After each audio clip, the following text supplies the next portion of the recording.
to the May meeting of the Rutherford County Public Safety Committee. We've got quite a few items tonight, a fair amount of items, let's put it that way. We'll start off and I'll entertain a motion on the minutes from the last time.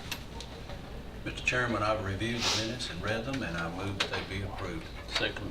A motion and a second. Any deletions or additions?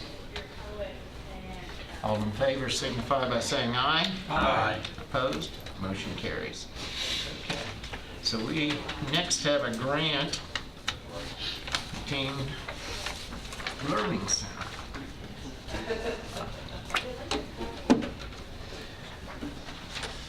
How are you today? I'm well. How are you? I'm Todd Savage, Assistant Director with Youth Services. This is it's a 2-year grant from the state to fund the Genesis Teen Learning Center. It's a pass-through grant. We've had it for years. It doesn't cost the county a single penny. It's just pass-through money. It goes through us and goes to Teen Learning Center. So. It covers, it's your budget for the year, basically? Yes. Okay. Well, a good portion of it. It's not all of it. But It's just a placeholder in his budget. They don't get to spend it's just a any line money. item on the, yeah. I mean, it's just, And this is what's right down on South Church. yes. And what, you get several graduates a year, don't you? Several. I think they carry 24 students. They probably graduate 6 to 8, maybe 10 a year. Yeah. If y'all have never visited, it's well worth your time to go down there at least once. I put it that way because I know I've been there once. I think maybe twice. But anyhow, you've heard your request. Entertain a motion. Make a motion to approve the grant as requested. Second. Got a motion, a second. Any further questions? And these are generally troubled teens. They all have to be ordered through court, so yeah, they have court involvement. All right. This motion's to accept the grant. Well, we don't really need to do that since it's passed through, I guess. So, all in favor signify by saying aye. Aye. Opposed? Have a good day, Mr. Beck. Thank you. Thank you. Next is OSHA. Mr. Good. Good afternoon. Hello.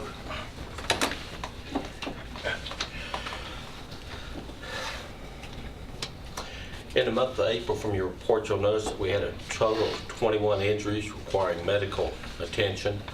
You can see the breakout there is for the types of injuries that there were. That brings up the total for the year for 88. Of those 88, 65 of them are OSHA recordables. Under that, you'll notice that 26 of those OSHA recordables were for restricted days. 13 of the injuries required lost time, and 26 were for all others. On the next page of your report, you'll see that we compare the number of injuries this year to the 2 previous years. And while we are up slightly this year, it's not too far out of line because we have added employees and opened up a new school this last year. So we've had additional employees. Plus also the injuries are a little bit less severe too, not quite as bad. You'll notice that on the next page of your report as we look at the incurred dollars. The incurred dollars for the year to date is $291,000, and the majority of that is in one claim that came out in January. That happened as a result of the weather, where somebody slipped and fell, one of our senior employees, and so most of that is accredited to that one claim. If you take that out, you'll notice where we are as compared to the others previous years. Of the 21 claims for the last month, you'll notice that total incurred dollars were $17,175. Board of Education had 15 of the 21 injuries, and their incurred dollars there was $9,000. And then the county had the other 6, and the incurred dollars there, 8,175. And the last page of your report will break those down within the county area between the different departments. And you'll see that on the last page of your report.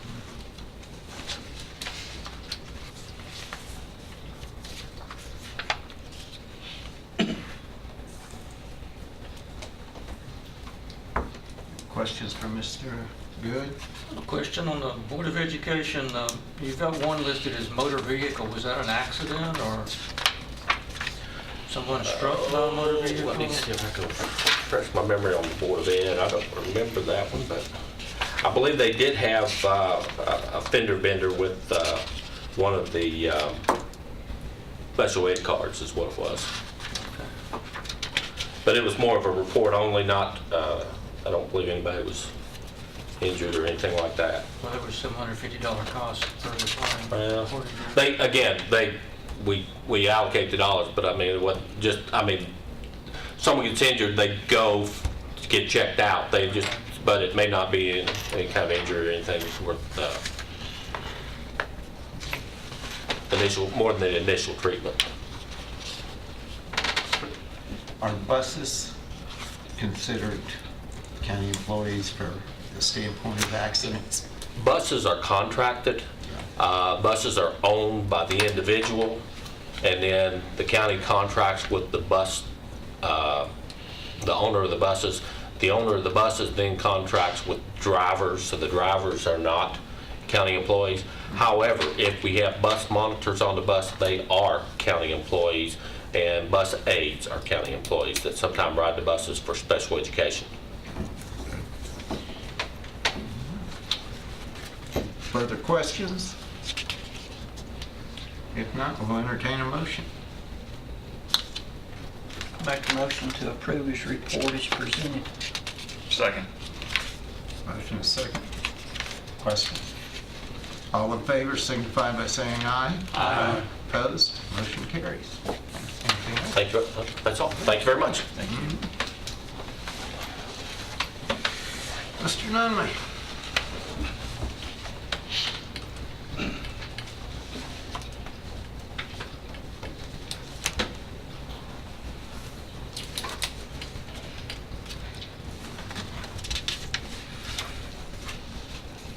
Ready?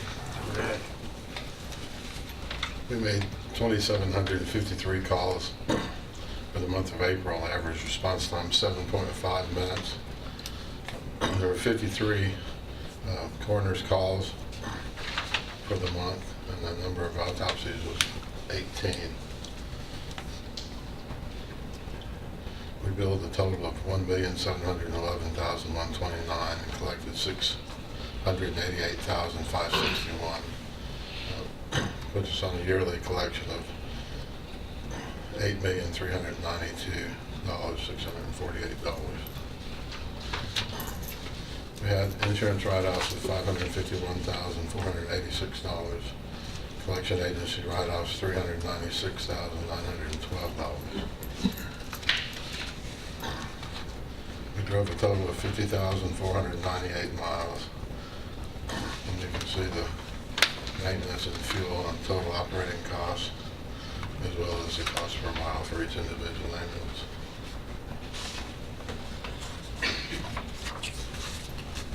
Next page is in-services and training. 8 different in-services and training classes are listed. Our REACT team had a total of 13 different things that they participated in during the month. And the short team had 8 different training issues as well as responses. And the following pages of indicator of their calls.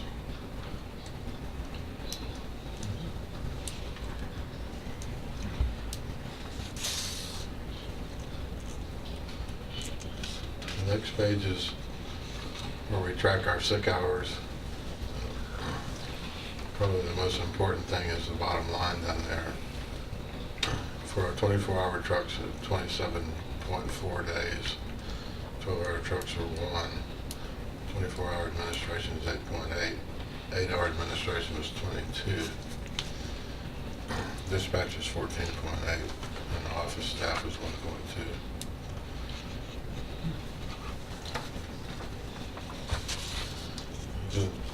Thank you note there, and then I have a couple of other things to talk to you about after the report.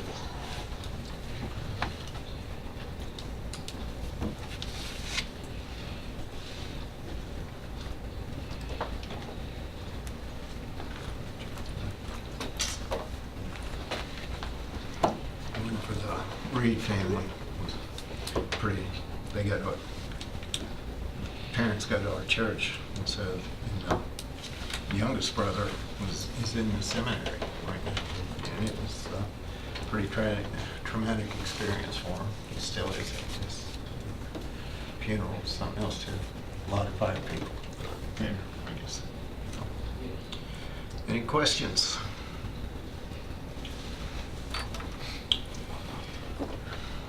Unit 85 must be brand new. Coming back? Okay. Do we, are the other two right above it, are they this year or were they last? They're this year's too. This year, so that's the ends of the ones that are to come in this year? Okay. If there are no further questions, we'll entertain a motion. Motion to approve. Second. Motion is second. All in favor signify by saying aye. Aye. All opposed?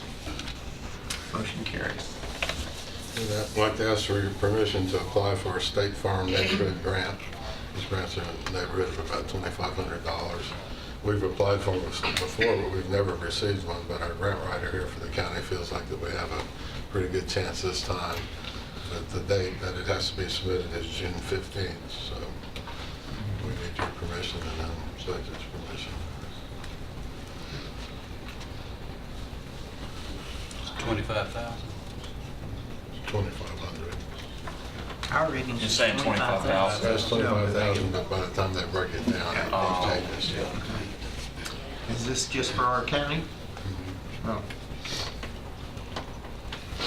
Okay, so you want us to approve, to put in for it, and then after you put in for it, you want us to get on the internet, I guess, and kind of vote, right? Because that's what it takes is votes, okay. So you heard the request. Mike, I think it's 25,000 per grant. Is it?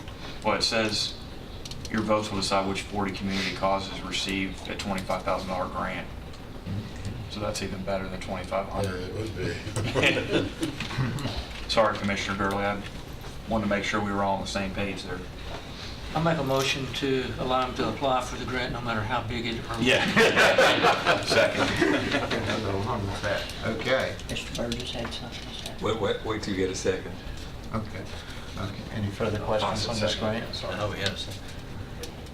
We have a second. And if you could add to their accept, and if we receive the grant, go ahead and accept it, okay? You're applying. Put both of those together so you won't have to do this again, please. That's fine with me. All signatures and et cetera. Okay. All in favor signify by saying aye. Aye. Opposed? Motion carries. We have a budget amendment. Ah. Actually, 3, I think. I'll probably pass. We need to move $25,000 from health equipment to gasoline. And we need to move $12,000 from data processing equipment to medical supplies, and $10,000 from paraprofessionals payroll to overtime pay.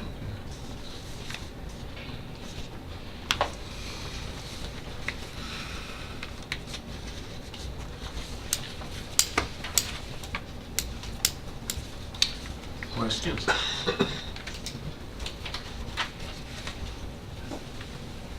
Make a motion to approve the budget request as presented and move it forward. Second. Further questions? How much gasoline do you normally use? I thought a lot of yours was diesel. Well, that's just the About half and ambulances? half now. Okay. But that, just to add to the confusion, that line item includes diesel as well. Oh, okay, all right, okay. Further questions? Okay, call the roll, please, Becky. Commissioner Gurley? Yes. Commissioner Nipper? Yes. Commissioner Piercy? Yes. Commissioner Reed? Yes. Commissioner Sereno? Yes. Commissioner Turner? Yes. Commissioner Schaefer? Yes. Thank Thank you. you much, have a good evening. Mr. Dudley, before you get away, I just want to compliment you for the idea. A couple of weeks ago, I toured construction of the new Rockville High School, and it was just, I'd have to say, exciting to walk into that new classroom of the new EMT class out there and see what is getting started out there and what we're going to be doing as far as that high school is concerned. And I think that idea sort of budded from your department there, and what we're looking forward to there is with the simulator that's going to be there for those students to learn and advance and give us the opportunity to have more EMTs within this county. And I just really appreciate that. It's something to see it developing and going that way, and look forward to when it does happen and goes there. But I just wanted to say that it's happening. We're seeing that room going from there. Plus, this Saturday at the Sam Davis Home and Farm out there, the Rutherford County EMT drill team will be, I'd say, honoring this county. They'll be representing this county. There'll be a memorial service for the captain out there where the plane did crash. And there's a memorial monument going to be placed there. It's not the one that the city of Smyrna is doing. This is one that the board and trustees have put together out there to recognize that situation there. And they requested specifically the drill team from the EMT to do that memorial service there. If you remember the night that we received this award here, or this was received by our drill team and placed here in this room for their valor, I guess you would say, and what they did there and helping in that situation there. So they asked them to come forward and do that, and presenting the flag and things of this type. So anybody that's available on Saturday that would like to come out and see your drill team do this and be a part of this special memorial service, you're welcome. Come out at 3 o'clock out at the Sam Davis Home in Smyrna. You're very much welcome. But I want to say thank you to those guys. Thank you. Have a good evening. Chief Farley.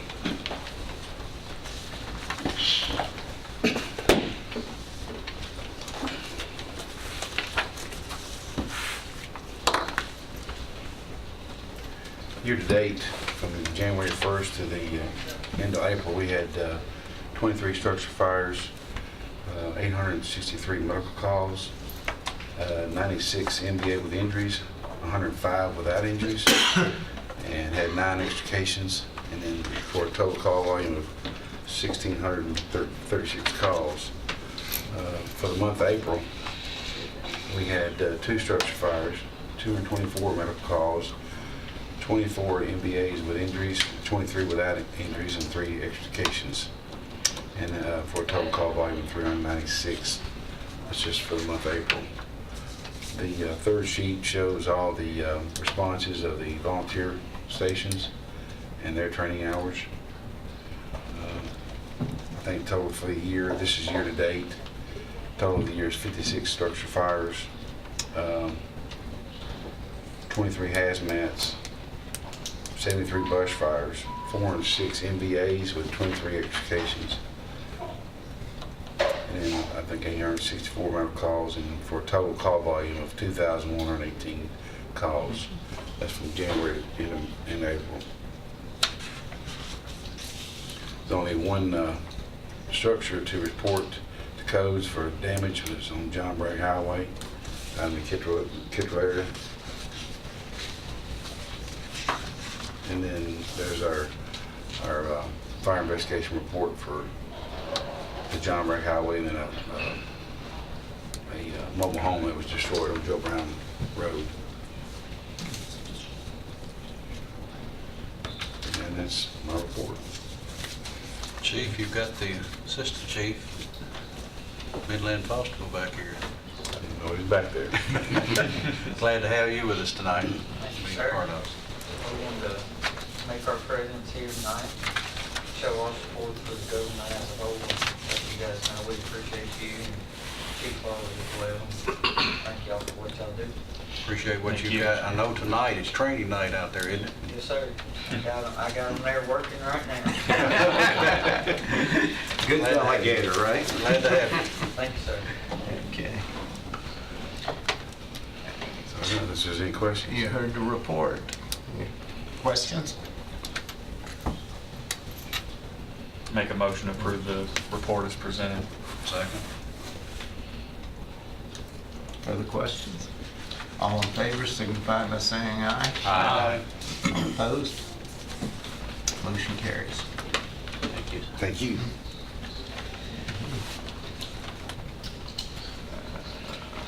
Oh, this is the, Recovery Nice Court Probation mix. Services Yeah. Director. He's in Houston with his team at a Recovery Court, National Drug Court Conference. But he's got the reports there available for you to take a look at.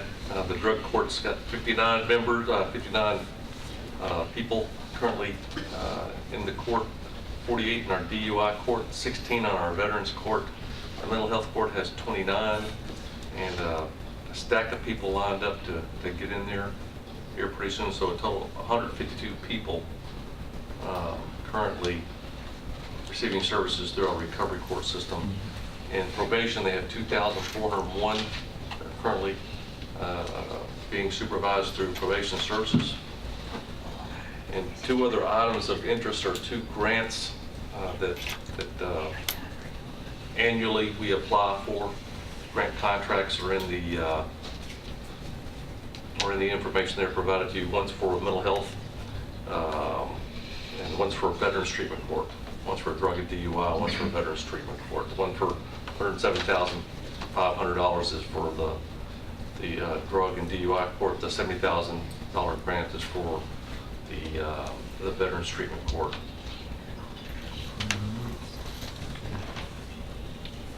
Is this something that he's wanting us to approve tonight, or just for Correct. our information? Probably approve and accept as well, as the mayor said earlier. Yeah, you approved the application of these grants, and this is just now our opportunity to accept them, and so we can get the money. signatures. And there's no matching with either one? No, sir. Okay. Okay. On recovery court program for the drug court, we'll take the motion on it first. It's $107,500. First one, two listed. You got any questions? We'll try and find an answer. If not, we'll entertain a motion. Make a motion to accept the grant and allow the mayor to make any signatures needed. Motion is second. All in favor signify by saying aye. Aye. Opposed? The other one better be the Veterans Country. Yes, it is. It's for $70,000.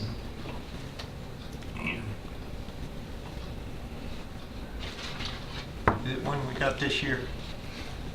Did we get this, the I think we've been doing Veterans this Court previously. just- haven't For about 3 years. Since we Okay. started it, this actually helped us start our Veterans Treatment Court.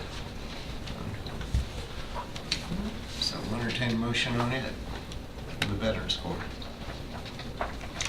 In like manner, I make that motion also to approve this grant as well. Second. All in favor signify by saying aye. Aye. And Mr. Chairman, I will make a good report here. We did apply to the Christy Houston Foundation to receive $250,000 to help with the cost of the purchase of 525 North University for Recovery Court and its renovation. We have been approved for that grant, so we'll be getting that money before the end of the fiscal year, we think. That's good news. That is good news to hear. Okay. Next item is pause. Actually, one question for Colonel Dave. I'm sorry, Mike, just real quick. I meant to ask you this before, Colonel. I apologize. I think I got a letter. I think some of the other commissioners got a letter from a gentleman that could not participate in one of these programs and just mentioned that, you know, he was adamant to us that we work with you to try to figure out ways to expand the capacity. Did you or Mayor Burgess receive a letter like that? Did other commissioners get that too? Okay, and I cannot remember the gentleman's name. His last name was Allen. Allen, that was, I was gonna say Evans, it was Allen. And I might send that to you or bring it to the office just to, so you have it. Report it was? I think he had a DUI arrest, and I'd have to go back and look, Colonel, to be honest. I don't want to misspeak for him, because he had a very detailed letter and was very passionate about asking for help from the county to try to make this more available to people, and I'll have to see if I can find a copy of that, or maybe. He wasn't selected for it. No, and he wasn't selected, but there was Yeah. details he laid out about, you know, he said, I was told to go to the county commission that you guys need to help with this, and so there was a letter, it was sent to all of us, I think, but I'd like Chairman Schaefer, if we can get a copy of that to Colonel Davidson and Mayor Burgess and Mr. King too, in case they didn't get it, just so we're all singing from the same song sheet I'll about check needs. also. You check too. Yeah, I will. I remember reading I had it in here, but Maybe 5, if you can check it out About too, but we'll see if we can get you one, I just didn't know if you 2.5 received it or weeks not. ago. I didn't see it. I'm sure Okay. Trey wouldn't mind. Yeah. I'm sure he'd be glad to We'll come back. evaluate that and review Okay. that. There is a approval process to get into all of these programs. And the judge has got to recommend them too. doesn't he? Yeah, and they do have to review and evaluate the situations as Okay. well. So we'll follow up on that carefully, though. Okay. Thank you. Mr. Gregory. Do you want to approve his reports? Oh, as I'll make a submitted? motion that we approve Mr. King's reports as submitted. Second. Got a motion is second. All in favor signify by saying aye. Aye. Opposed? Motion carries. Thank you. Okay. All right, for the month of April, we had 600 animals come to the shelter. 537 animals came out. 233 of those were adoptions. 17 were euthanized, and 234 were reclaimed by their original owner. If you look at our live release rate, our dogs were 94% live release, cats were 96.7%, and overall we had a live release rate of 94.6%. 176 of the animals that were reclaimed were public surgeries, and 36 of the cats were released at the TNR program. That left us with 93 animals in the shelter at the end of the month. We had 2,206 people visit the shelter looking for a lost or new pet, and 2,273 log calls and voicemails for the month. We had 1,552 calls that were received for the officers, and 1,570 completed, and they traveled 11,548 miles. Year to date, fiscal year to date, we've had 5,851 animals come into the shelter. Our overall live release rate is 89.8%. We've had over 18,000 people visit the shelter and almost 20,000 calls and voicemails. We had 16,669 calls received and 16,640 calls completed, and we traveled almost 116,000 miles thus far. For the rabies and bite exposure report, this goes calendar year. We had 31 bites that were reported for the month of April. 3 of those were tested, none came back positive. Other exposures, we had 12 reported, 2 of those sent off for testing, and neither of those came back positive as well. For the whole year, we've had one positive. Don't jinx it. All right, well, that's still good to know. All right. Questions on Mr. Gregory's report? If not, we'll entertain a motion. I move we approve his report. Second. Got a motion is second. Further questions? All in favor signify by saying aye. Aye. Opposed? Motion carries. Thank you all. Have a good Thank evening. you. Do the same. Thank you. Okay. Told that Mr. Cass went home sick today, so he obviously didn't get well, or at least well enough to come and visit us. So if you want to take a minute to look at his his report,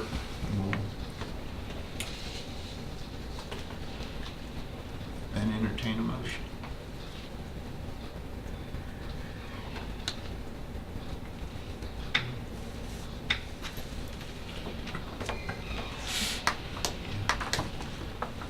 that down at Go Play made the paper, made the news or something, and I heard about it just somewhere. It's, I don't get the Murfreesboro papers. I'm sorry, but it just strikes me funny that a mess of yogurt come upon it. Okay, so I guess we're...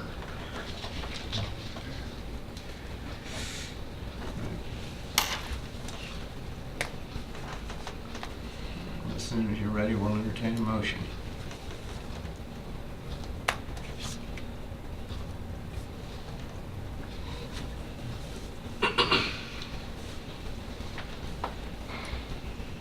Make a motion to approve his report as presented. Second? Second. All in favor signify by saying aye. Aye. Opposed? Motion carries.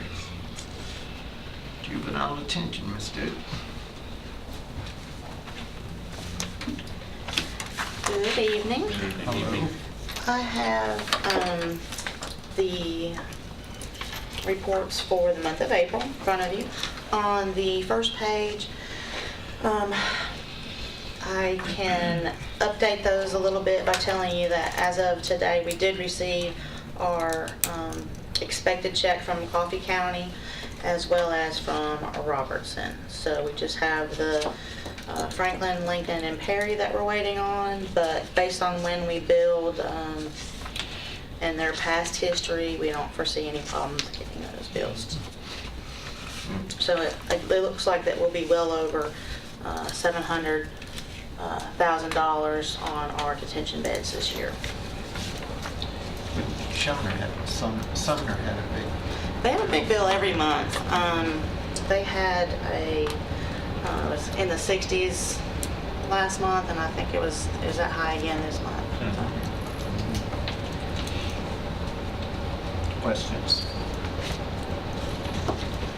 On our STD stats, they're tracking okay. We've had better months and we've had worse, so there's nothing particularly of importance there.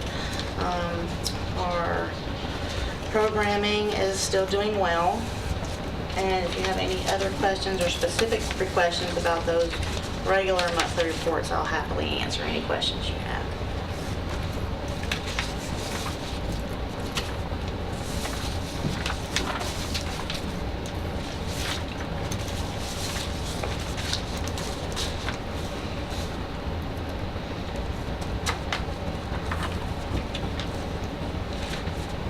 Your instructions have a lot to do with just getting along in the world, correct?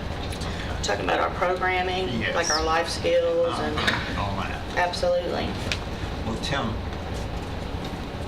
Mike Davis, he must be from the 10, and his topic was bad seeds.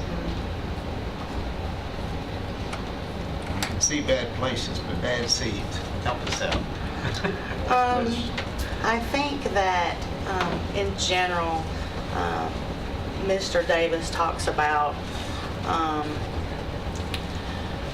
perspective and about how you might be perceived and how just regularly starting now, not waiting till tomorrow or a later date, making good choices on a regular basis can change not only people's perceptions but the outcome and the positive experiences that they can have if they just start now making better decisions. What's the average stay for a detainee? The last time we did those numbers, it was 8 days, average length of stay. So, Now that's going to change because we have, we probably have more young people that are bound over to the adult system that we've had in some time, and those young people are going to have very extended stays. One young man, if nothing changes and it goes as it looks like it's going, will probably be with us for 2 years, and he's actually on track to receive his high school diploma from our facility. The reason I ask that is because I see a lot of these programs really could have very minimal impact on anyone who's only there for 3, 4, 5, 6, 7, 8, and 8 days. Whereas, you know, it's repetition and continued programming and so on for someone who's going to be there for an extended period of time. So, you know, We have a lot of repeat offenders, and a lot of times they may not be ready to hear and receive the information that's being shared with them every time they're in there. But if you keep trucking and you keep trying, eventually the right person is going to come in on the right day for that child so that they can take advantage of that information. 8 days is the average. That was the average the last time I did it. But like I said, we have that average is, you know, some kids stay less than 24 hours and some kids stay for 2 years, so it's an average. Well, if they're say longer than a week, do you require them to go to some of these classes, or is it all up to them? No, right now, the programming is voluntary. However, if they participate in the programming, then we're going to, in July, going to be tracking them on point system, and the more points they get, the more things they're allowed to do, and they can get points by attending some of these programs that they may not necessarily at first offering want to go to, but then once we get them in there and get a hold of their ears, so to speak, then we're hoping that'll help. A lot of what they receive is exposure and awareness to things that aren't from their environment. We had a gentleman that recently went and spoke to the Correctional Work Center, who had a amazing story to tell, who was a very successful adult, went down the unfortunate path of addiction. It ruined his life. He went to prison for some time, came out, was given multiple opportunities to get back on the right track and continued to fail, but then he got it together and he came in and was able to share his experience with we let him talk to the young people that are bound over to the adult court system, so that perhaps they cannot now, while they're with us, just completely give up, that they can realize and think about every day making better choices, starting now, not starting tomorrow, to get them back on track. 18-year-olds don't come in, do they? They can turn 18 while they're there? They can turn 18 while they're with us, and they can, depending upon the situation, stay. And then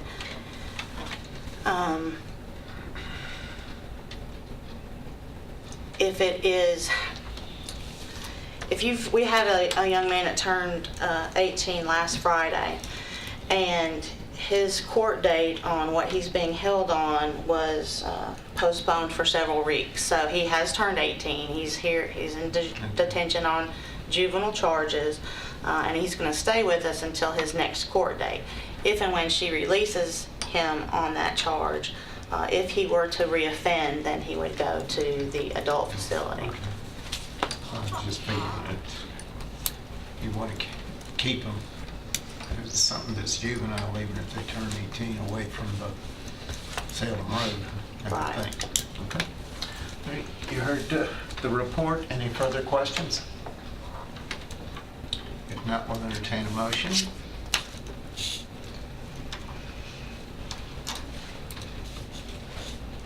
Make a motion to approve the report as presented. Second. Motion is second. Any questions? All in favor signify by saying aye. Aye. And we have Tipton County. Yes, we have done business with Tipton County in the past. They wanted to, they faded away from us and they wanted to start using us on a regular basis again. And since their first contract with us, we had added the PREA wording to our standard contract. So we just started them all over and got them updated with all the bits and pieces that need to be in there legally. But this is identical to the ones we've been doing. Yes, there's recently, nothing except for has that. changed. Okay. So, if you have questions, you're welcome to ask, but Do you have staff to handle this, another county? Oh, yes, sir. Tipton is a relatively small county, and I suspect that we'll only get a phone call from them rarely, but they want to have the option that if they need us, that they can call. I'll entertain a motion on our request.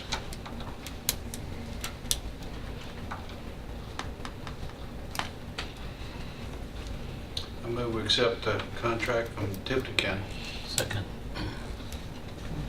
All in favor, signify by saying aye. Aye. Did the amendment come through? Yes. Okay.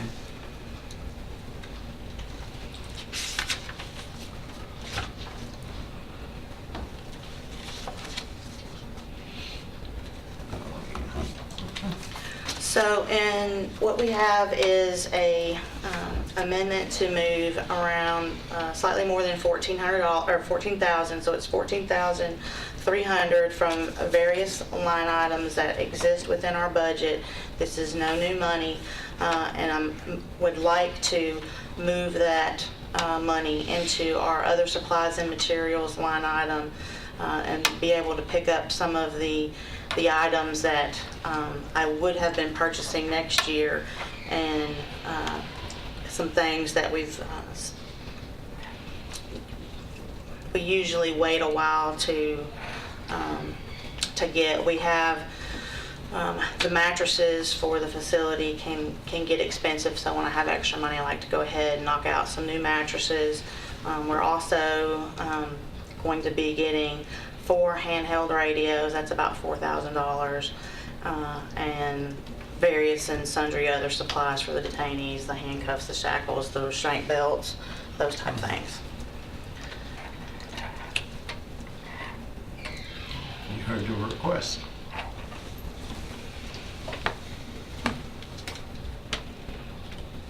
Motion to approve the request and forward it to budget.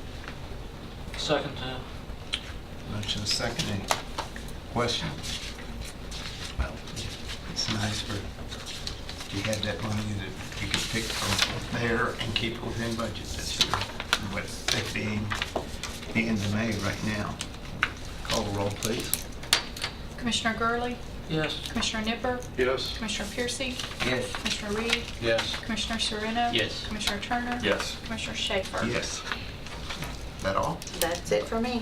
All right. Thank you. Thank you.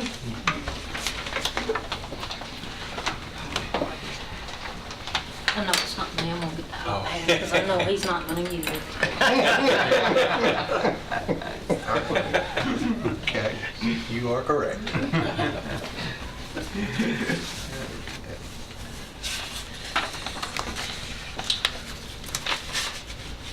Everything going good with you, Superintendent Cope? Going well, going well. How are you all?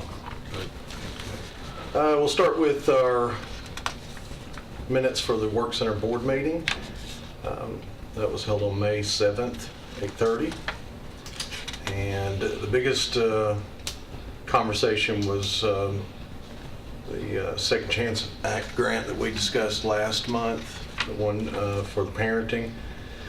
And we did submit that with the help of MTSU and Ms. Reba on May 22nd. So now we'll just kind of wait and see if we receive that. Next is our work release program report. Looks like in the month of April, we'll total of 3 inmates completed the program. 1 was hired on full-time at BVA Systems. 2 did not accept jobs after release. That's because they had something waiting on when they got out. And then 1 was removed for a violation. We also spoke with one of our partners, SOS, about possibly taking on some more female offenders in the program. So they're looking at possibly trying to hire more of the ladies, which is a good thing for us. And we also put 1 to work with a new employer this over the past 2 weeks as a custom cabinet shop. On our yearly activity report, no significant changes. Our population's running about the same. And then on our monthly worker report, looks like this past month we had a projected possible savings of $40,384 using inmate labor throughout the county. But a lot of that, though, if it wasn't inmate labor, it just wouldn't get done, right? It either wouldn't get done, or Cities, we'd have to pay somebody else. additional employees throughout the county. Yes, sir. And then last but not least is our State Department of Transportation agreement for the litter pickup. And it's always a hot topic. And there's also at the end of that, some point, some of you might have asked about the actual schedule for when we do pick up on those roads. So there's one of those attached on there also. And we might want to emphasize, because several of us commissioners get questions from time to time, that the state determines the schedule, right? Yes, sir. As a matter of fact, I kind of thought that would come up, Commissioner Gurley, so I wanted to, this kind of gives a history of the past few years, and Commissioner Piercy, I sent you an email that had some of this in it after your question last month. And but this will kind of give an idea about who decides those roads, who picks up those roads, who supervises them, and kind of the history behind it, and that's for you guys' information. Oh, well, I thought that might just... You just kept passing. Yeah, I just kept on passing them down there. Or do we have another? But that's just FYI for you guys. Okay. But it just kind of goes over the history of when we were having DUI offenders actually coming in and picking those up, and you know, there's always that question of why we pick up less now than when we did 2 years ago or whatnot.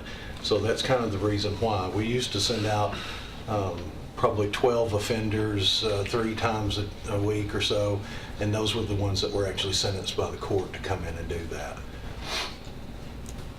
I noticed one place on here about the bags. You feel? Okay. When they, it said you were told that was a state job. They can do something. That's nice to know. Does that not tell you about government in a nutshell? It tells you about any other government besides ours. Yes. Okay. They were very upset when we brought them. Very. They were adamant. No, You gotta leave the bags alone. You will not pick those bags up. Okay, so I'm going to ask the question now. Where do they pick? Do they pick them? You leave them on the roadway, or do you take them They pick them up. on the roadway? You're not back at the correctional work center? No. But right where they told you not to. They want them left there, so that job, that Wherever person they can get come and called. pick those up. You don't have much garbage anymore. Coyotes will sure find them, I imagine. Okay. Thank you. But that gives a little bit of clarification and history on how that has kind of come about. And I know that sometimes that question comes up, and I know that we all kind of get confused on who is exactly responsible for what, because we do so many jobs out there, and we do send so many different inmates with different organizations. So hopefully that will give you a better understanding of that. Thank you.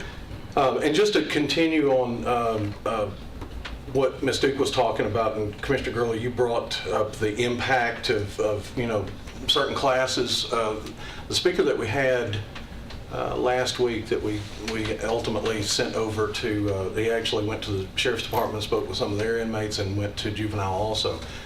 This was a guy who was on the cover of Inc. magazine as one of the top entrepreneurs in the United States, and went from that to a heroin junkie in a matter of a couple years, and he was running drugs and guns out of New Jersey into the suburbs. So to be able to come back from that, it was an amazing story. So he spoke with, I don't know, probably, Jason, what would you say, 60 or so of our guys? Yes, if not more. One night, and then all of the females the next morning, and it was a room full of gaping mouths. So pretty impactful, and it was good for some of those juveniles to be able to see that too. Did we approve the report yet? Okay. There's no further questions. We'll entertain a motion on the report.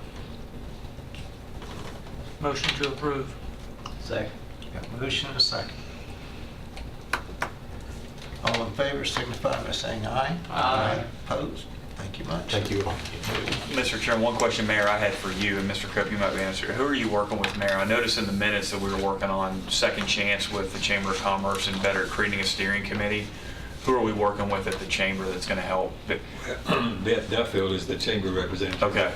But there were a whole group of actual manufacturing employers that are working with him. They've got a whole team of folks there on it. Okay, that's what I was looking. I mean, I think that gets lost sometimes. It should be when they've paid their due and debt, and rehabilitation is part of that.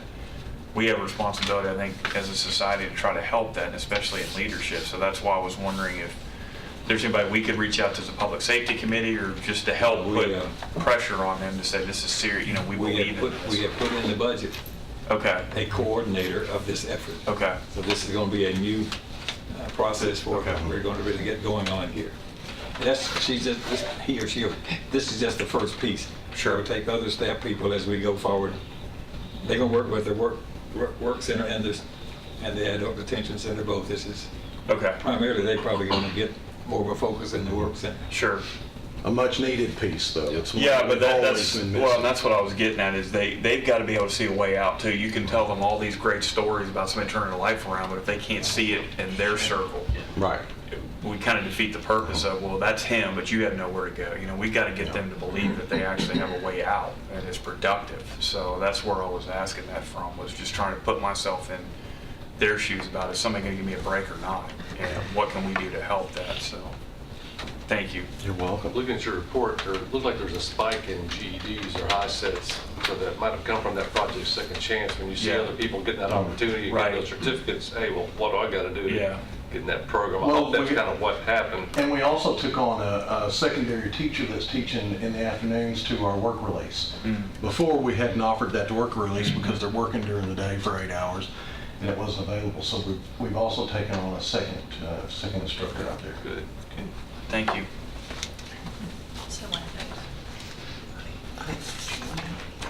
Thank you. We have enough. Have a good one. Got 2 more? Sure. Bernard misses this so much, he wants to.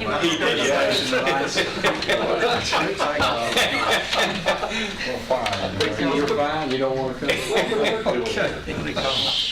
He goes to Christmas past or something like that. Certainly appears that he's welcome at any time. That's right. You want to do the report first? Yeah.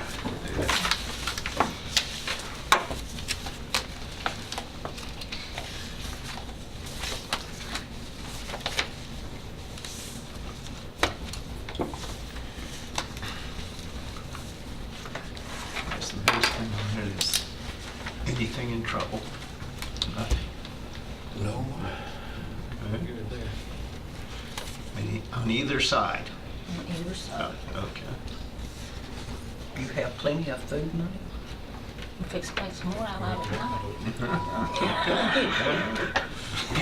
Hey, they've been reading about how obese Tennessee is, and they're going to do their part. Bending everybody down. That's been adjusted for the new budget year. Okay. Okay, so we got some budget amendments. Well, look at the report, and if you got any questions, okay, so let's do that first. If we don't have any questions, You're gonna be okay with budget, no additional funds between now and the new fiscal year? One thing that we might have to answer later is about any additional medical, but we can't But answer that we that can't, right that's now. something Yeah, we that's always a don't, time. right, that'll be Always after. in the fiscal year. Correct, that'll be after the year closes and we won't know until Right. after that.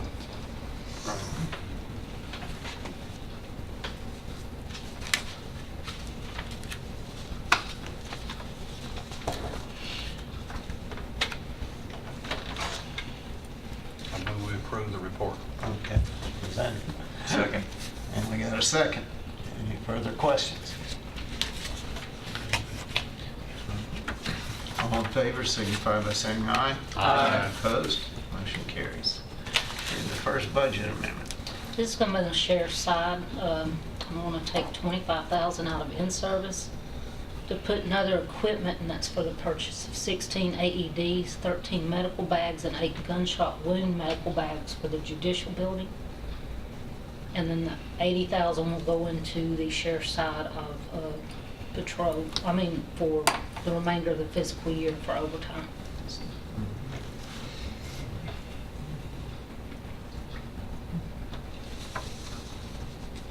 I guess my only question, this would be a question for the mayor, is wasn't this equipment, the initial equipment such as AEDs and stuff like that, part of the initial judicial build? I don't know.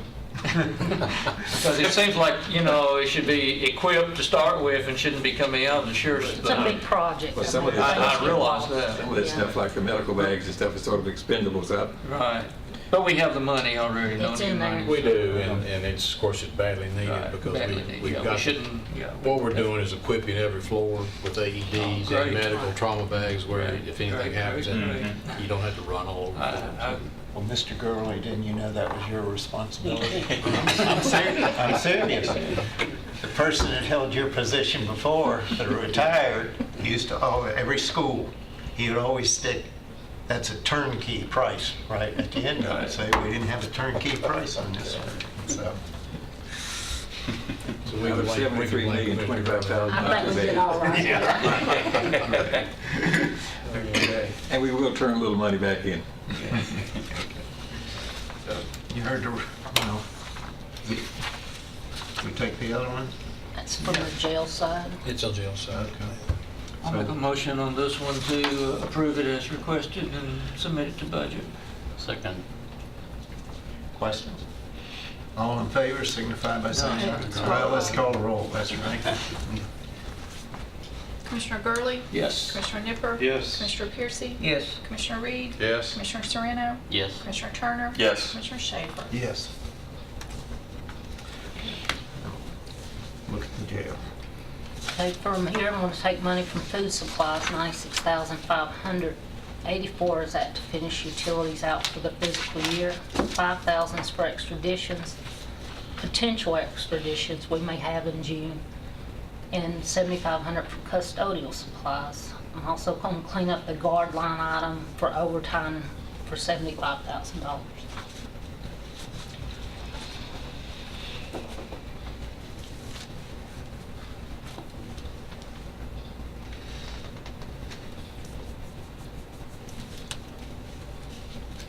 Heard the request. Motion to approve the request is presented and submitted to budget. Second. We got a motion and a second. Tell us about utilities. What? It's expensive. It is? Yeah. For about 850, 900 people. Of course, we've told you about the showers and things of that nature. Yeah. We installed the boiler regulators, but we won't see that. I think I told you on the report, it will be about 12 months, 12 months. over a 12-month period. Before we see that savings.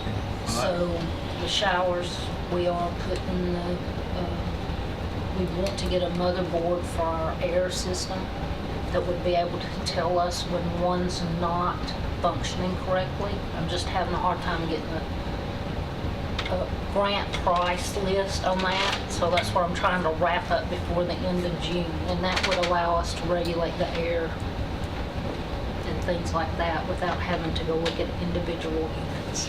So we're doing what we can. Yeah, well, I just thought this Yeah. last one was a fairly mild winter and summer wasn't too hot. Water's big. Well, we've got a big population, and one of the other things too is when we came in, we found our jail to be in a Less than ideal. less than ideal situation. The last audit that we had from Tennessee Corrections, they came in and they said this is one of the cleanest facilities compared to what we had, and complimented us on what we've done with that. And even at the point now, they said our jail doesn't stink. So, I mean, so what we're trying to do is improve the situation, because we've got our personnel back there too, and they're basically housed in the same situation. So with that, I mean, we're trying to keep a cleaner jail than what we've had. And even to the point now that we've got people being recommended by TCI to come in and view what we've done. So we're kind of being held up as a model right now. Further questions? Call the roll, please. Commissioner Gurley? Yes. Commissioner Nipper? Yes. Commissioner Piercy? Yes. Commissioner Reed? Yes. Commissioner Sharino? Yes. Commissioner Turner? Yes. Commissioner Schaefer? Yes. That's all y'all have? I've got the grant request that we be able to apply, and if we get to use it. It's a police grant, help.com. They don't do very big, about 25,000 is their max. We'd like to apply for $24,395 to buy a narcotics analyzer, which would be used to basically wand over a packet, and it will tell you if there's fentanyl or substances like that in there or in their person, things of that nature. One of the problems we're facing is to test anything now, you have to physically take the material out, and when you do that, then airborne exposure, if it's fentanyl, then we're exposing our testers, people to the fentanyl. What this will allow us to do is we do not have to take it out of the package. We can leave it packaged. This will analyze it through the package and tell us the presence of what's in there.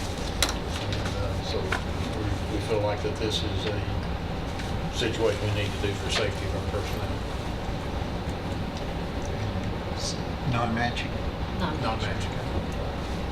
You heard the request? Probably one question. So this says, on the important part, this is not a grant application. So are we moving forward on the assumption that after we fill out this Q&A, that the grant potentially could be approved or recognized, and that's what you want approval for right It's a now? one-time. Okay. It's a one-time. Yeah. Got it. Okay. I'll make a motion that we move forward, if the grant is approved, that we can move forward with all the necessary signatures in pursuing the grant. I'll second that. Any more questions? All in favor signify by saying aye. Aye. Opposed? Motion carries. Right. Anyone have anything else? Okay. Well, I guess I'd ask Vicki to send out about question put under, that would have under other business tonight about the possibility of substitute SROs. It came out of, it was requested a budget, and the sheriff's budget came up last week. Yeah. We didn't request. We didn't No, request you didn't request it. It's not going But it came up Okay. at the end. No, they didn't request it. It was requested by one of the commissioners. And that's why it was sent back to Public Safety to discuss and to make a recommendation, yea or nay, and then further on more budget for funding. And what it is somebody, FMLA or something like this, they use staff for 2 at a high school, 1 for all the other county schools. All right, and plus you got your We've got supervisor. two SROs in the high school, 1 in middle school, and then of course 1 in all the other elementary schools. 6 of our supervisors, sergeants are assigned to a school, elementary school right now. Before we go further, but I want to read some. This was something, and I'm not saying that I'm an advocate of the Tennessee and all, although like we get it because it seems like when you get yesterday's news tomorrow, that we get it pretty cheap down in Rutherford County. So that's why. But this was a letter to the editor, and I would like to mention 3 people signed it. First, and I'm not going to try her first name, is Marma Smith, is psych, and they've got some initials after it. Now there's Nicole Canoe, who's got a master's in education, and she is employed by the Rutherford County Schools. And I guess it's her husband or some relative is running as a candidate for Congress in Tennessee 7th District, which is out west of us. I guess, was it Marsha Blackburn, I believe? But I want to read 2 paragraphs to you in this. And what and this is all about Parkland, NRA, and all that. The first is a quote from the National Rifle Association spokeswoman Dana Loesch. The media has got to stop creating more of these monsters by oversaturation. I'm not saying don't responsibly report on things as they happen. I understand it, but constantly showing the image of the murderer, constantly saying their name is completely unnecessary. And this strikes close to me because I've shut it off. When the TV comes on with that, the volume goes off in there, and it's done it for a while because the next, though, have y'all heard of a young man named David Hogg? Okay, he's the opposite side of the NRA on this, and he was a student at Parkland, and he wasn't hurt when that happened. Next, a recent tweet from Parkland survivor turned gun safety advocate David Hogg. I don't know the shooter's name and I don't want to. We make these sick people known worldwide for their horrifying acts. Let's stop that. So, what it is, some people want their 15 minutes of fame or as much as they can get, and they get mesmerized by others that do it, and the more you hear about it, they want to. But that's just setting some of the, I guess, background for what to talk about here. If we want to put like 2 more substitute SROs, and there's several ways you can do it. You can hire full-time people. You guys may have more ideas than me, or you can get some that are retired, certified, that can come in as like a substitute teacher that can do it.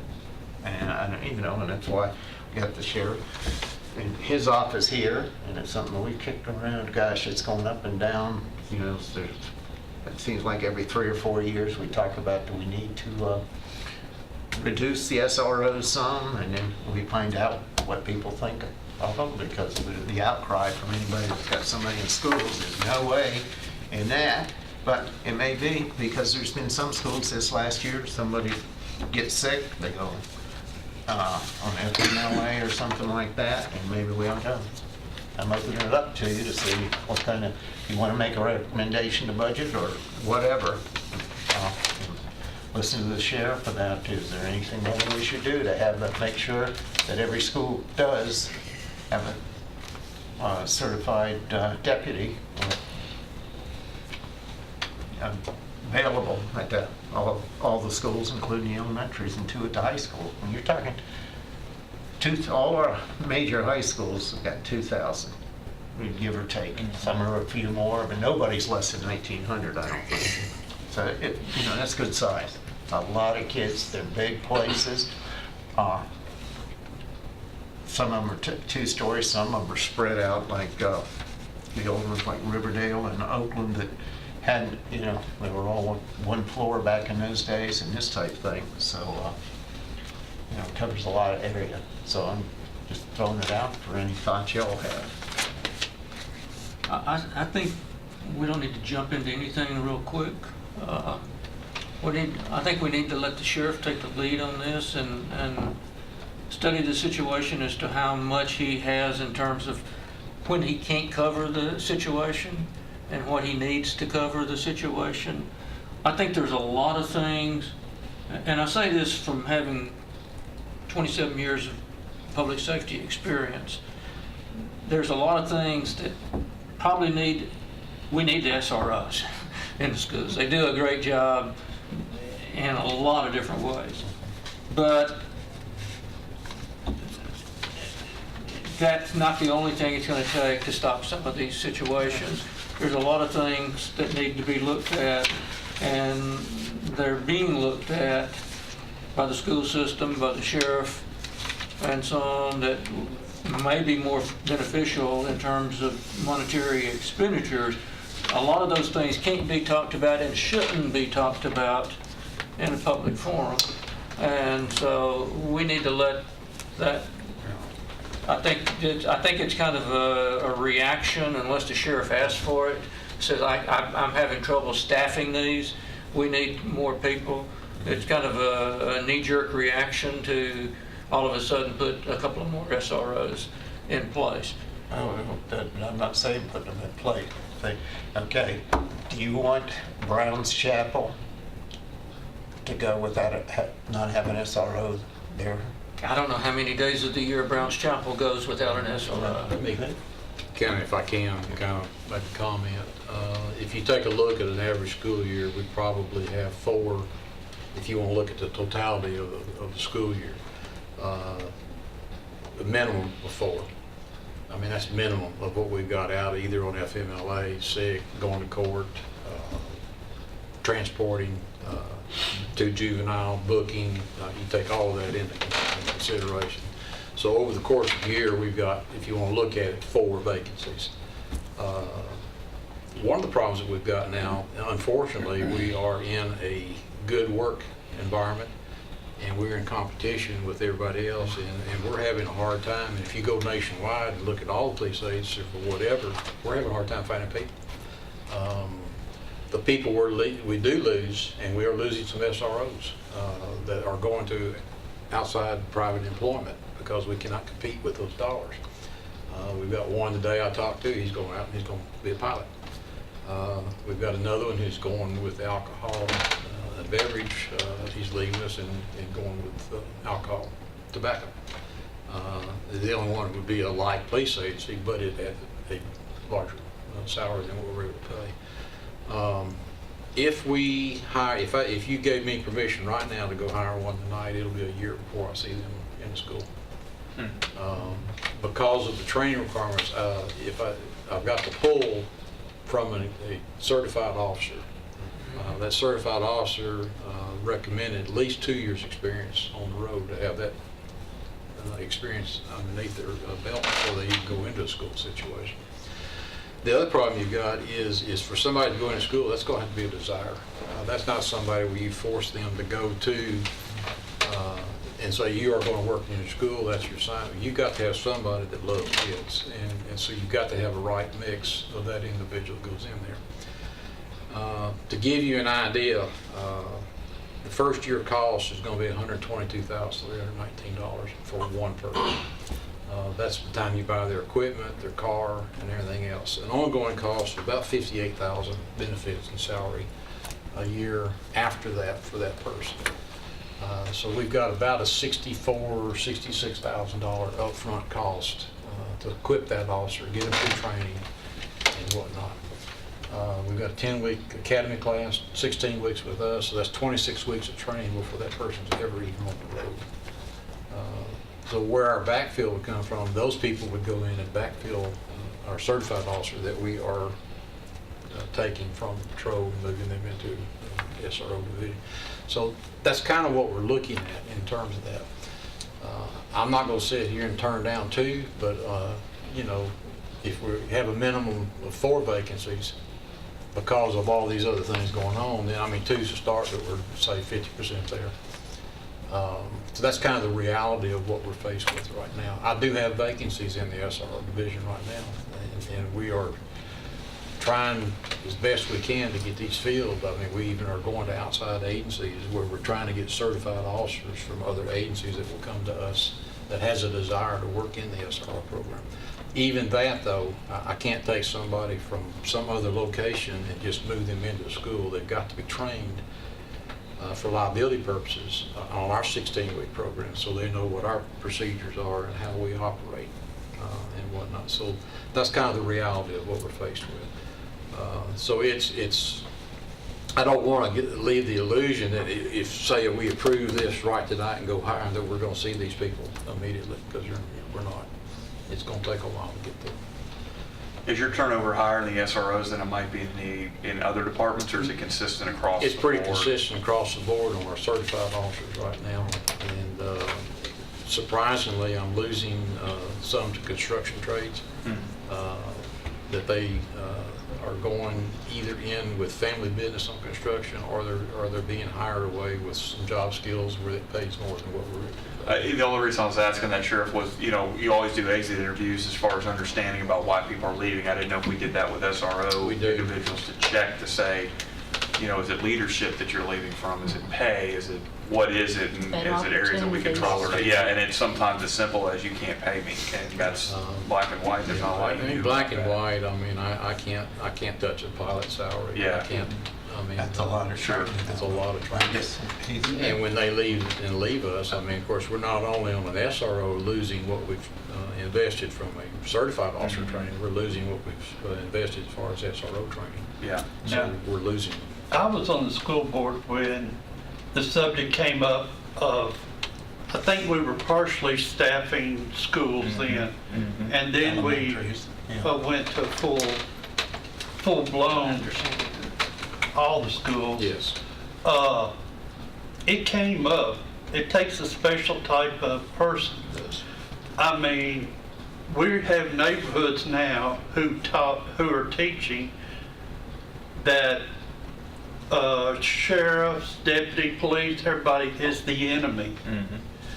And the SRO officer is in the schools, and there was a special officer who started the program, came up to us, was telling us that one of his big duties during the day is going through the hallways, slapping each other, you know, the kids on the hands and talking to them and becoming their buddies more than carrying the guns.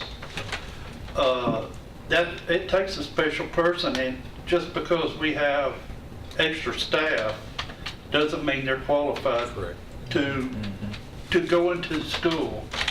Yes, they can carry the guns, they can do that, but can they relate to the kids? And that's what we've got to find. Exactly right. And it might take a little extra pay to get that person. But what's it worth,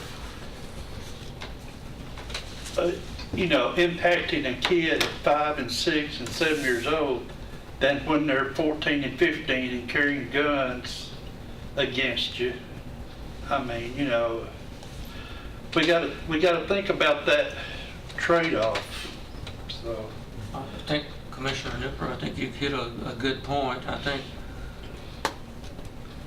you know, when I first started working in law enforcement some back in the 70s, if you were a law enforcement officer, you automatically had respect. You could tell someone to do something and you had respect. That respect is no longer there. You know, I've worked my days at the state with guys who were making not very well, not a very good salary and so on, back in the early 80s and mid 80s and so on, but they thought they were making a difference, they were doing a job, and people appreciated it. Nowadays, the environment is such that that appreciation is not always shown, as usually so put out. And it's really important to have that. It does take a special person to work in the school, and not just a law enforcement officer, but someone who can relate to students and take the time.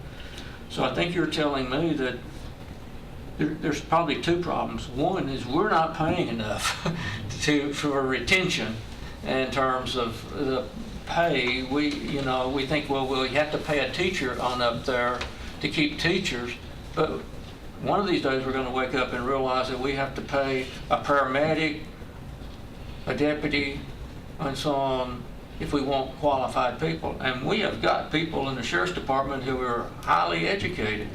We've got a lot of people. It's not people who haven't gone to college and done anything else or anything. We've got a lot of people who are as well educated as any of our school system educators. But they're not being rewarded for that. And then, like I said, the second thing is that environment. It's the social environment, whereas there's no, okay, I'm not making as much money, but I'm doing something rewarding, something that's appreciated by those that I serve. And so I don't know how we change the latter. I don't know how, pay is one thing, but how you change that perception from people and so on, I don't know. Well, this isn't just Rutherford County. It's nationwide. It's nationwide. In fact, we're probably better than most in terms of... We're not, no, it's true. We're not in this by ourselves. It's because we talk to other agencies, and you go down into the south, and some of the larger departments, and they're 300 and 400 down. So, we think we've got problems, and then you start listening to something like that. So, well, we're also we're one of the few, if not only, in the state here, this state, that have budgeted for a full complement of SROs in every school. I mean, here after Parkland was going around, Sumner and Wilson, and I think even Williamson, they're all jumping through hoops because they hardly had any schools covered. Yeah, It was mainly the high schools. I'll say that. We're far ahead of a lot of the counties in this state, and they were looking at the cost, to jump up all of a sudden to cover everything. Yeah, our school system has done a great job, not only providing SROs to each school, but closing that front door where you have to go through, you just can't walk into a school. well, one of the things, and I guess at some point we're going to have to consider when we build, what are we building? It's not the same as it used to be. And when you've got a school where you've got multi-buildings on campus, and your students are going out of one building and going to another building, of the vast number of doors that they're going out of, and then these students coming back into the main building, you've created a situation that's really seriously, our suggestion is when we build in the future, we really seriously need to take a look at maybe going up as opposed to out. I don't And know. that's what we're building, most of it. And I know the school board and school system, they're trained to say, okay, we got all these portables, how are we getting rid of Smyrna, in the redesign of it lately? Was how can we get rid of these portables? Close these doors, close those potential points. So, we have proactive people. The sheriff's department has been involved, I believe, in helping design, I think, so. We are very willing, and on some occasions, yes, we've been called on as in the planning stages. Even if you stop and you look at how you ingress and egress people to get them into the school itself, where you've got a 2-lane and you wind around trying to get to the school and so forth. And so there's a lot more than just the building, brick and mortar itself. But one of the things, not like we're experts, but I like to feel that our people are an expert in safety, and would be able to contribute in the design phase of at least things that, hey, we should consider this from a safety standpoint. But I'd offer, and I know our SROs and all would be just thrilled to death to be involved in that process. Mr. Chairman, as I take from all this right here, I think I'm taking there's no such thing as a substitute SRO. I mean, when you look at this, there's an SRO or not an SRO when you get down to it. And to ask somebody just to come out at one time and to be a substitute or whatever, you can talk from that. And then you get down to the point of how many is enough? 1, 2, 6? How many do we have to have?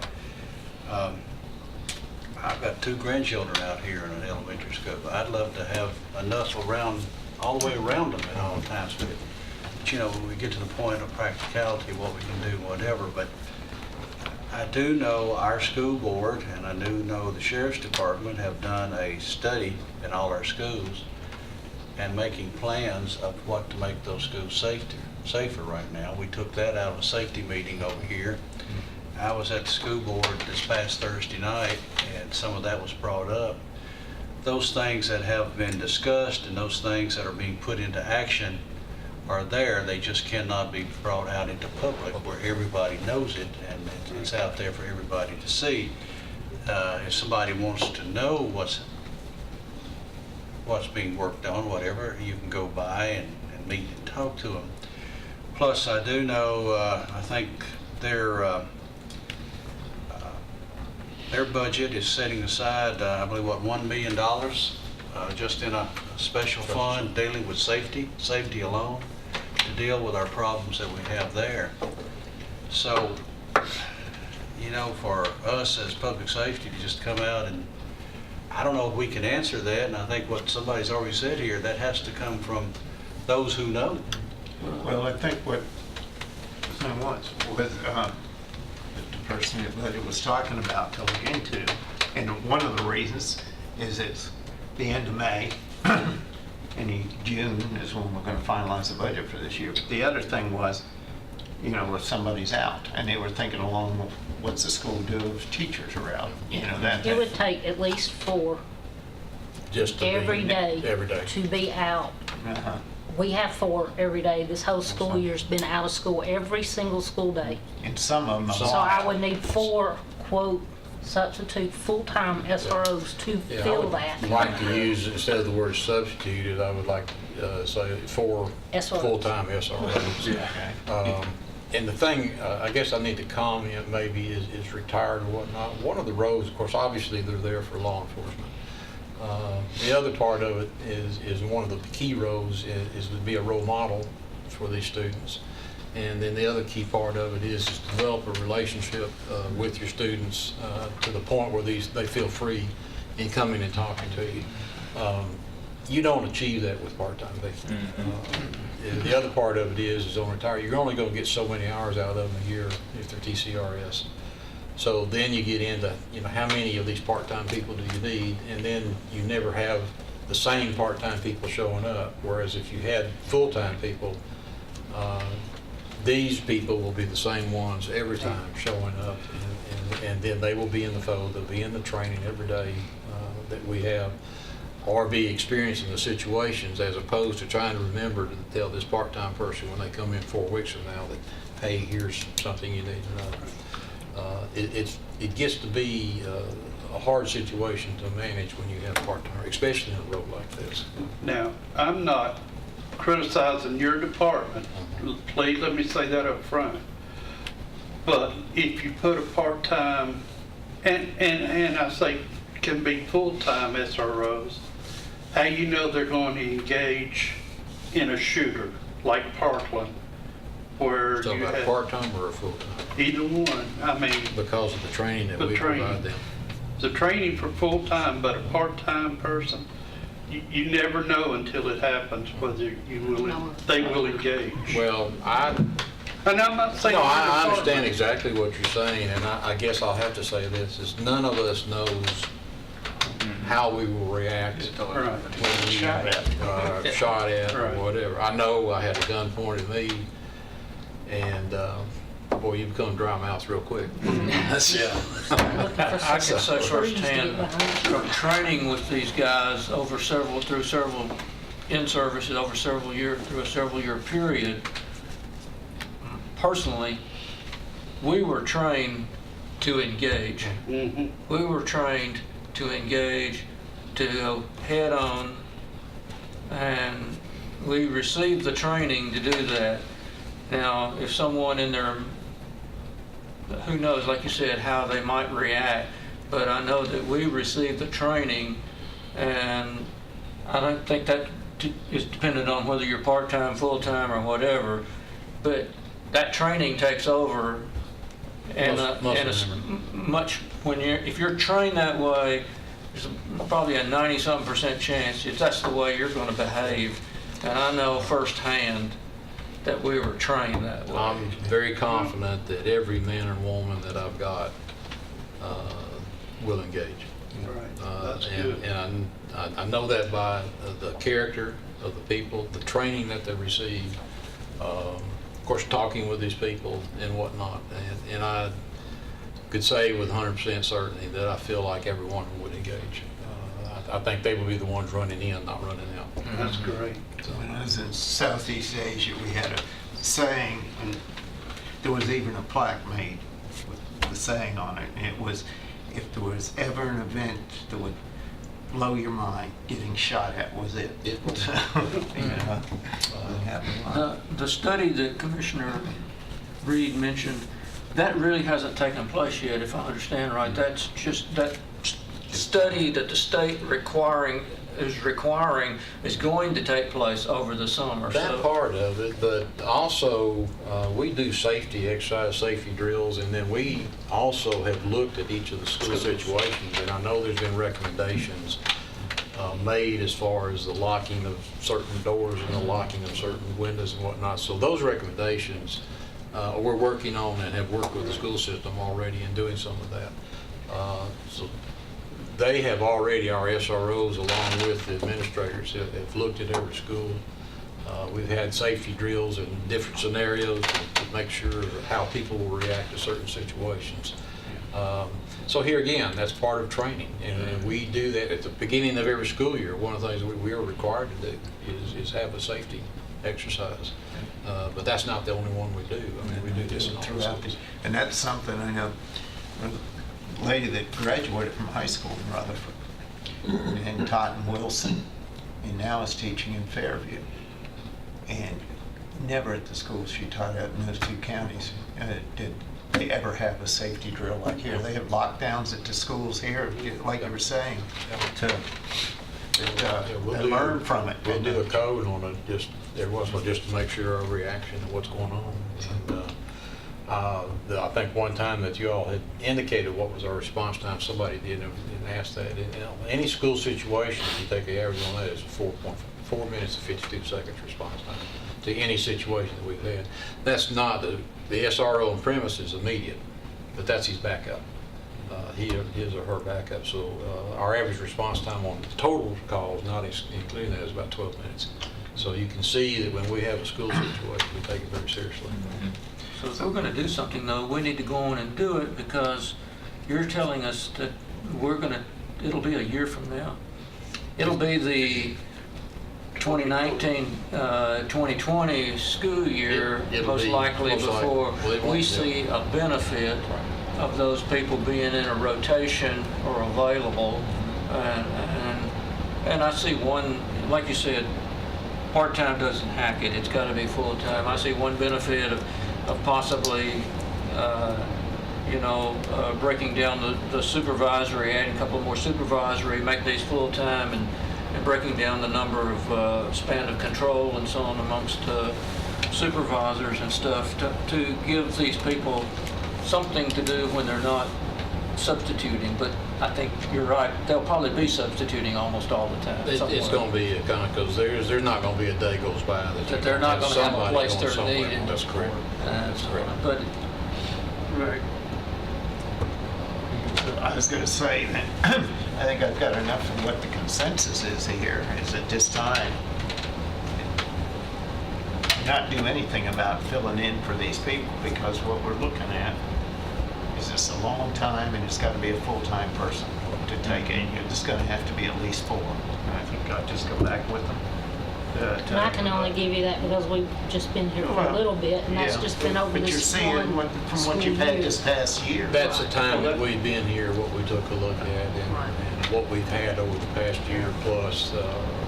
And as we get larger, I mean, we got next, not this coming school year, but the next year, we got 2 at Rockville High and one at, there's an elementary school, Rocky Ford. So it's We'll be 3 adding more 3 to those those. We know those Yeah. are coming, so there's 3 more in addition to anything else that we did that we're going to need to require. Of course, coupled with that, then you've got school But do we really need? guards that's going to. Maybe we need to approve those 3 right now in order to get them fully trained, in order to have them in those schools. That's one of the problems that we see is if we have a school opening and we wait, Yeah. and the school's open and we're scrambling trying to put somebody in there.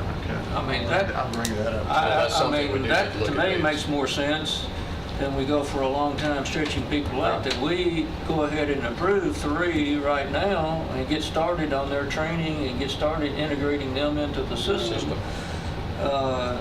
Would make more sense than if we, basically, what's going to happen if we wait till this budget cycle next year and we're approving it in May of 2019, and we're going to open the school in August of 2019, and it's going to be March or April before they're going to be in the school. Almost a whole school year is going to go by, or you're going to have to be pulling them out of somewhere else. Correct. And most likely with the high school, we'll pull them out of somewhere else. And We try very desperately not to touch the high schools if we can. That's what I'm saying, I mean, we'll probably obviously, pull if them there's out of somewhere potential, else to there's- put them in the there's high more school. to deal with in a high school, middle school than we would normally face, say, in an But- elementary. But elementary is just as important as the rest of them. So it's a constant balancing act. I really think we should go on and approve 3 SROs for the 2 new schools ahead of time so that we have them in school. I agree with you. Okay. Well, Wait a minute, Clint, I've got a question for the sheriff, if it's okay. yeah. The mayor had some, I think the mayor was going to comment. I don't know, I didn't listen to exactly how much training we needed, but you don't have to, if you pick these 3 people, you could put them in place, let's say January the 1st, that would still give you 8 months to get them trained and get them ready to go to your 3 new schools.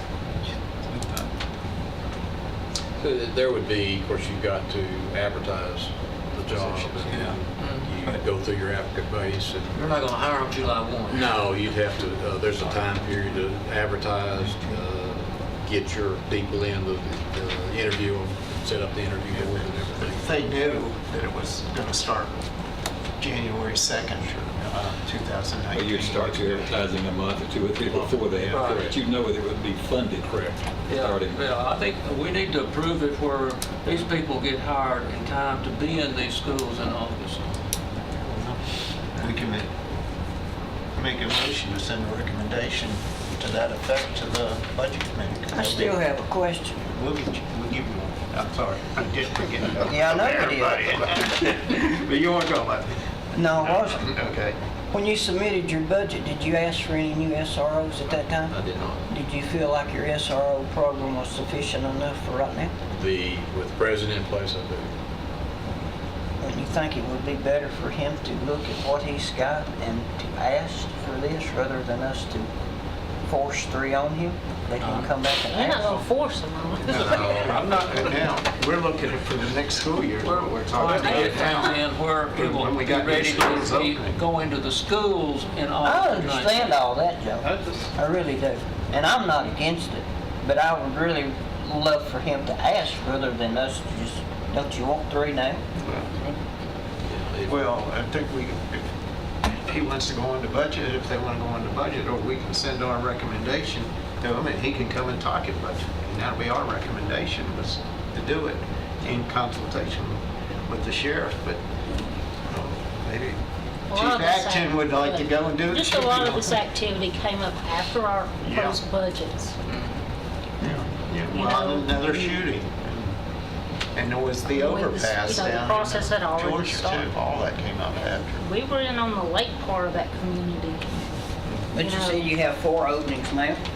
No, they're not openings. What I'm saying on average, every day this school year, every day that school's gone on, I have been 4 SROs down because FMLA was big.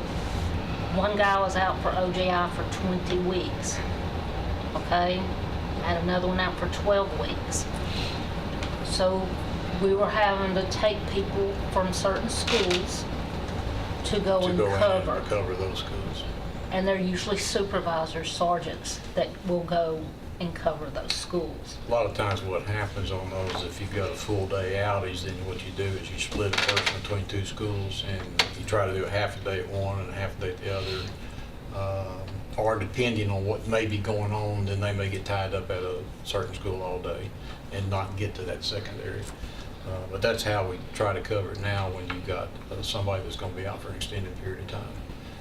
Then we try to split days to cover that. So basically, all your positions are full for SROs. Had several resign. We've had several resign, so as far as, we've got two that are leaving within 2 weeks, just got notified on. So we're going to be posting for those. And then I've got one who is in patrol that's going to be coming over. Their backfield is being hired to come in, so I can release that person to come into the SROs. I would like to make a motion, and that is that we hire 3 SROs, 2 for the Rockville High School and 1 for the Rocky Fork Elementary School, effective January 1 for half a year in the 2018-2019 budget. And whatever cost of equipment, et cetera, that it takes to get them started, so that they can be ready to go into those schools in August of 2019 when they open. So they would basically, we would be dealing with a half a year's salary. The cost of equipment's going to be the same no matter what, and so on for out of this budget, and forward that on to budget. You heard the motion. Second.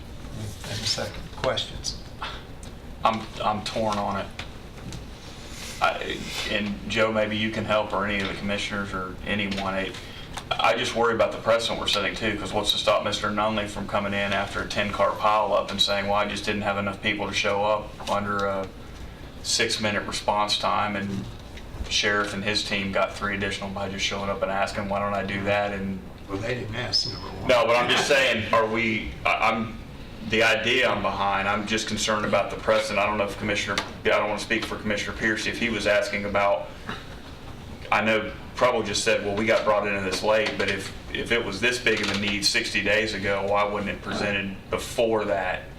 And, yeah, go please, I'm trying to think through this. I'm not proposing to add any substitute SROs or any additional SROs.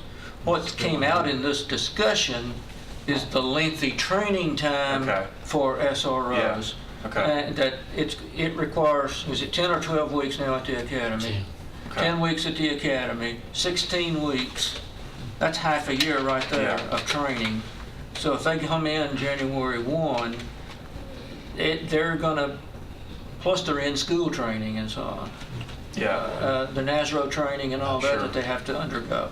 So they're going to be, what I guess I didn't quite comprehend, and it's been brought out tonight, is the need to have those people, if we approve them effective July 1 of 2019, that's waiting until next year's budget, then they won't be ready to be there. We'll have gaps, real gaps, because most likely it will come from some school's going to be without an SRO because they're going to get pulled from some school to fill the high school. It might be the new elementary might not have an SRO then. Right. So what we're doing, this conversation has brought up the subject of long-term training, how long it takes. I'm not proposing adding an additional SROs, adding substitute SROs. I'm proposing hiring 3 SROs in this year's budget for half a year and most of which time will be spent in training. In training, right. And unless you get somebody who's been an SRO in some other system or something, perchance, and that's Still have highly to go unlikely. through our Still gotta go through our. You still got to go through Yeah. your training, right? Yeah. So that's the only, that's what I'm suggesting. Okay, what were you going to say, Commissioner Schaefer? At the principal at Rockville High School, it's going to come on the first of the year for Yeah. the next year. Yeah. They do that. It fits into that schedule Yeah. anyway with the Right. school. And they do that with an assistant principal or so will come in with a few months to go Yeah. in the school year. Yeah. And President, guidance yeah. will come and stuff Right. like this. So they'll bring them in so they're ready to go in August 8th or whatever the date Yeah, and that is. helps a little bit. I hope you understand where I was coming Yeah. from. I don't want people coming after budget and saying, oh, by the way, No. now we need to do this again.